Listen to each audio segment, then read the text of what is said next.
संविधान का गौरव, लोकतंत्र का जागर। नांदगांव शहर में जागर लोकतंत्र गौरव संविधान का यह प्रेरणादायी कार्यक्रम बड़े उत्साह के साथ संपन्न हुआ। कार्यक्रम में उपस्थित होकर डॉक्टर प्रोफेसर अक्षराज अंबेडकर ने भारत के संविधान को लेकर जनता में नया उत्साह और जागरूकता पैदा की। डॉक्टर भीमराव अंबेडकर की संविधान निर्माण कार्य का गौरव करते हुए प्रोफेसर डॉक्टर अक्षराज अंबेडकर ने कहा, भारत आज संविधान के 4 मजबूत स्तंभों पर खड़ा है और हर नागरिक को अपने अधिकारों का उपयोग करने की ताकत संविधान ने दी है। उन्होंने आगे कहा कि संविधान का गहराई से अध्ययन करना और उसे सुरक्षित रखना हर भारतीय का नैतिक कर्तव्य है। कार्यक्रम का आयोजन युवा नेता मनोज चोपड़े के नेतृत्व में किया गया।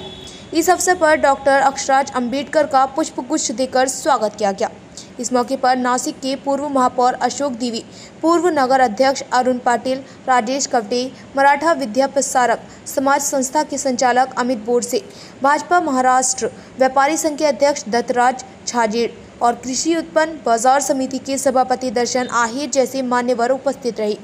लोकतंत्र को सशक्त बनाने और संविधान के मूल्यों को जनमानस तक पहुंचाने के लिए जागर लोकतंत्र गौरव संविधान का यह उपक्रम वास्तव में प्रेरणादायी सिद्ध हुआ है। 1956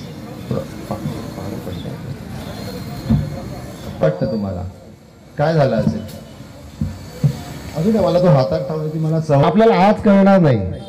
जसं बाबासाहेब जेव्हा हयात होते त्यावेळेस लोकांना त्यांचा तेवढा इम्पॉर्टन्स नव्हता, पण जसा जसा इम्पॉर्टन्स काही कलम हिंदू कोड बिल महिलांसाठी विशेषतः हिंदू कोड बिल तुम्हाला माहिती आहे नेहरूंनी पास होऊन नाही दिलं पार्लमेंटमध्ये, पण त्याचे काही कलम तुमच्या नाशिक जिल्ह्यामध्ये लिहिलेले आहेत। किती मोठी सन्मानाची गोष्ट आहे। प्रयत्न केला आणि इथे मला सर्वात महत्त्वाचं 3-4 आमच्या घरातले व्यक्ती आहेत त्यांचा उल्लेख करायला खूप मला म्हणजे गरजेचं आहे।